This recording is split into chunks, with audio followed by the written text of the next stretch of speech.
बात करते हैं पशुओं को चिन्हित करने की जो विधियां है उनको कैसे याद रखेंगे। तो बस आपको एक लाइन याद रखनी है। क्या याद रखना है आपको? पेट का दाग याद रखना है। किसका दाग? पेट का दाग।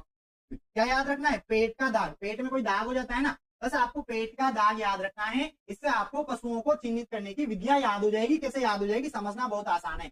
पे मतलब आप याद रखोगे पेंटिंग। क्या याद रखोगे कि एक तो हम क्या कर सकते हैं, पशुओं पर पेंटिंग कर सकते हैं जिससे हम पशुओं को पहचान सकते हैं। इसके अलावा हम बात करें ट मतलब क्या याद रखना है, तो आपको याद रखना है टैग लगाना। क्या याद रखना है? टैग लगाना, कि पशुओं पर पर्टिकुलर टैग लगाकर हम पशुओं को पहचान सकते हैं। डिटेल में पढ़ाऊंगा, बस समझो इधर है ना। का मतलब क्या याद रखना है? तो कान, कान काटना। बचपन में कहते थे ना, रोए मत नहीं तो कान काट लिया जाएगा। ठीक है, तो कान काटना, इससे भी पशुओं को चिन्हित किया जाता है।